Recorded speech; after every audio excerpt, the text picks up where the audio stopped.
welcome back to yet another episode Street Talk na hapa kwa Mheshimiwa Bendawa.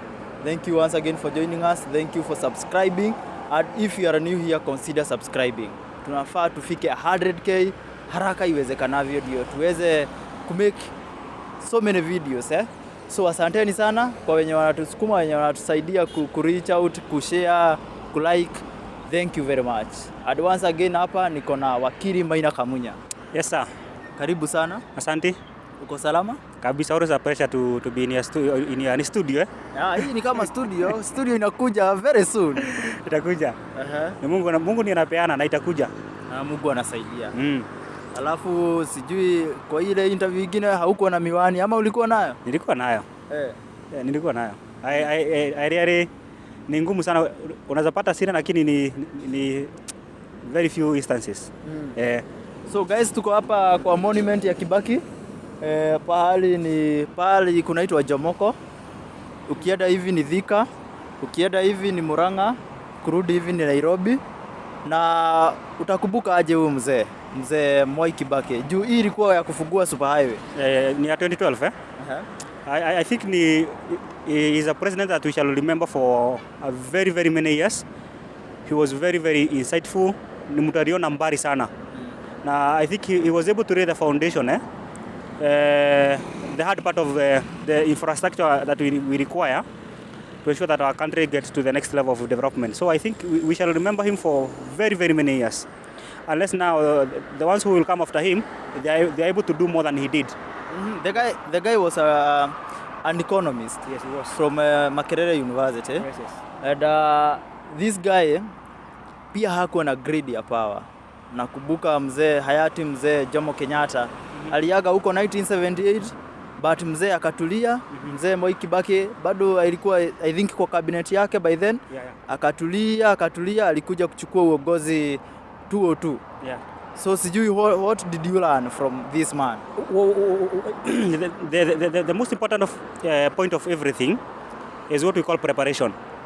By the time he was coming to be president, he had acquired enough experience to run a country. He knew where the mistake have been done. He knew what to avoid. He knew what to do better to ensure that the country moves to the next level of development. Especially, and the same with the current president. If you look at his political life, by the time he's coming to be the president, he had acquired over 30 years of experience, being a member of parliament, being a deputy president, being a cabinet secretary or a minister during that era. So he have a lot of experience. So he knows what maybe where the other government went wrong.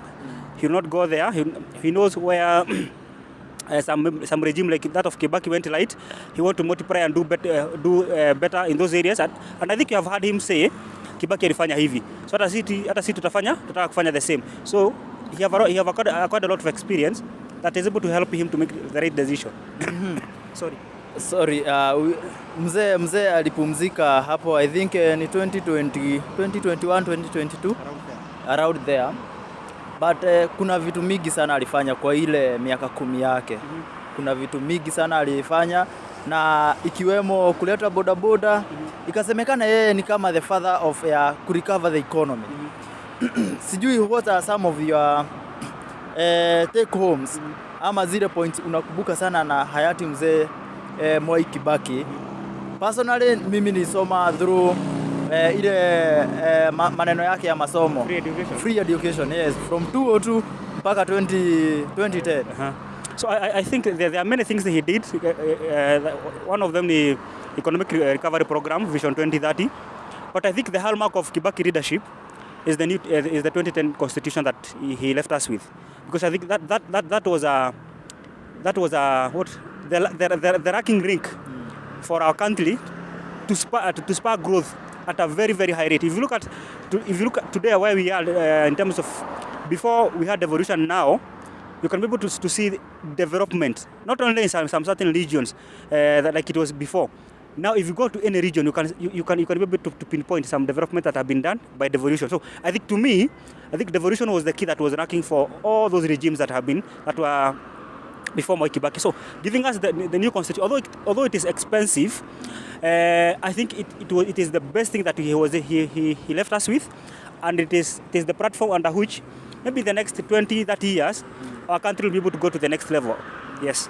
So, talking of devolution, we had a devolution conference by Eldoret. Now they were celebrating 10 years in work right now. Sijui wewe ni what are hits at the misses of the devolution na county government na mambo ya national government na devolving functions. I think one of the best thing we can celebrate is that now we enjoy human rights. It's not like it was before that anybody can infringe your right, can violate your right and freedoms. Now all of us are protected, regardless of our economic status, regardless of our political status. We are equally protected by the law. Two, is a distribution of resources. Because if you go to Mandera, you go to Wajir, you go to Turkana, they have experienced development that they never experienced in the around 50 years backward.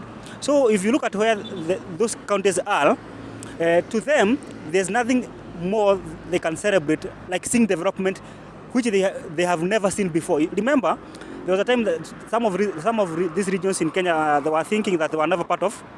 In fact, kuna serikali ilikuwa inatumia anasema wanafikanga Nakuru ama Naivasha wanaona kama kwa nchi nyingine because the areas have been neglected because the political system at that time all the power was centralized to the presidency. So the president was one in charge of the judiciary, the parliament, executive, everything else was the president. But I think we have been able to make strides, positive ones. But some of the major challenges include embezzlement of resources, corruption, mismanagement. Because if you look at, as we speak today, we have around 6 impeachment of governors. 3 have been successful, 3 not. And whenever there is an impeachment in any county, sometimes because who was the vision bearer of the county is the governor. So if you impeach the governor, then the person who comes in, unless he understands very well the manifesto of the governor was implementing, then it means that county may be derailed from achieving the goals that were set ahead. The other thing, I think the untimely disbursement of the finances to the county governments. Because you see, the first regime under the devolution of Uhuru Muigai Kenyatta, they were not able to finance devolution as it was supposed to be, as it is supposed to be done legally. It is until now the current president, William Ruto, have come in and he is trying his best to ensure that he gives devolution money or the county get money timely. Because what normally happens when you give counties money in advance or at the time they are supposed to get the money, they're able to pay the pending bills. They're able to pay their workers. They're able to make sure that the programs that they have ready to implement, they're able to be implemented within the time frame they have stated. But you see, maybe the governor had a project that he wanted to start on January. Then the funding comes on May. So it means those 4 months, that project, it will need another 4 months to be extended for it to be accomplished. And remember, there maybe there's somebody on site who is the contractor who is supposed to be paid. So you see all those things, when the funds are not disbanded as it should be, the ripple effect is that it derails the development and delivery of services to the counties. Haya, this Thika Superhighway was built during the Mwai Kibaki era. And it costed the country the revenue about 38 or 32? It was 32 billion. 32 billion So 32 billion. Kumekuwa na hii SGR imefanywa wakati wa the former president Uhuru Muigai Kenyatta. The money yenye ilitumika pale ige construct kama hizi kadhaa, either 3 ama 4. Ni nini hiyo mzee Kibaki alifanya? Akatumia pesa mzuri hapa na wengine wanakuja wanajenga hiyo maybe expressway ama SGR ama madams huku na pesa though kuna inflation. I think one thing all of us need to understand and appreciate is that any president who comes in, he comes in from and implement only what maybe he knows or he has been exposed to know. Uhuru, from where he sat, maybe he thought the only way he could be able to spark development and maybe revive some of the sectors that were dead is through the SGR. But you see, Kibaki, from where he sat, man, and from maybe his own understanding and wisdom, he knew, sorry, that he knew that constructing a road will make it more accessible for many users than SGR. Today, as we speak, SGR is not able to pay itself. Sorry. It's unable to pay itself. So it tells you it was not the right priority. What if that money was used to construct the current Mwai road which has been constructed? How much development would have gone to those areas? But if you look at where the SGR was constructed, how many development came as a result of the SGR? Very few. The same with the expressway. You see, we spend a lot of money with the expressway. Then, although it is a good project, but will it be able to finance itself? However, if my memory serves me right, we will also remember Uhuru Muigai Kenyatta for many roads he constructed under his government, more than I think 10,000 kilometers roads. Na what else? Kibaki ni nini mingine maybe unakumbuka ya Kibaki? Yeah, we had that blueprint ya Vision 2030. Yes. Sasa tuko 2023. Sijui kama bado wewe unaona in the next 5, 6, 7 years kama tukifika hiyo 30 years Vision 2030 itawezekana zile ideas walikuwa wameweka pale. What failed what? Ni nani alifail mwingine? What went wrong? Ama bado iko kwa on the course? I think from where I sit and from my own assessment, Kibaki and Uhuru were able to raise the hardware infrastructure that is required to necessitate the development that the Vision 2030 the drafters had envisioned. Because you see, for you to have development, infrastructure is key. You get the point? So I think from where I sit, the person who will come in the software is the current regime. Maybe in the next 10 years of William Samoei Ruto, we shall be able now to see the real fruits out of the many infrastructure or development that have been done by the two regimes. Because Uhuru and Kibaki were able to do quite well when it comes to infrastructure. When it comes to roads, SGR, you go to the ports, you go to, what do you call it, airstrips. So they were able to do quite a number of developments in terms of infrastructure that can be able, if they are managed properly and utilized as it is supposed to be, they can be able to transform the nation to the next level. Because the Vision 2030, as it shall be, I think they focus on 4 areas, if I can remember very well. One was tourism, and the hotel, the hospitality industries. We had manufacturing, we had infrastructure, and we had agriculture. And if you look at these 4 things, when Uhuru came in, he came with a big 4 agenda. Also, revolving on the same agenda. Now, look at the current regime. If you look at the blueprint of William Samoei Ruto, the agenda, it still lies on the same. So I think we are on the right track. Maybe time will tell whether shall be able to realize within the time frame remaining, or we shall need to extend it. We had a challenge with the last regime. There were a section of people who thought maybe construction of roads or infrastructure has nothing to do with the people's lives. But can you be able maybe to explain to people how this superhighway has changed the lives of people? I will give an example with my dad. By the time when my dad was buying land at Kenyatta Road, you see where Turako is? That area, Turako, just behind the rail. I think it was year 2003. The land there was costing around 100,000. I think it was a quarter an acre or 50 by 100. I think something like, I can't remember. I was still young by then. So it was around 100,000, 70,000 there. And because he bought some piece of land there, then around from that the other side there, when you cross the river called Murera. Murera by that time, one plot was costing 15,000. It was 40 by 60. And he bought several there. And then another one on this side there, for that 100,000. Today, if you go to that, the same area that we bought 100,000, as we speak today, you need a minimum around from 5M going forward. Within a span of how many years? Roughly 10, 15, yes. So you see, Two, look at that area from where we sit. Look at how many tarmac roads have been constructed within that span of time. Look at how many shopping malls have come as a result of superhighway. Look at how many flats, how many institutions, academic institutions, higher running, universities, colleges have come through out of. In fact, if you start from Allsops up to Thika, and you count the number of higher running institutions that are along that road, you'll be surprised. There are so many. Look at the malls that are constructed within that span. There are so many. Look at how many estates have been developed within that. There are so many. So when you talk that you don't eat the road, you're arguing from a point of scarcity, a point of ignorance. And you see, construction of the road, that is the government part.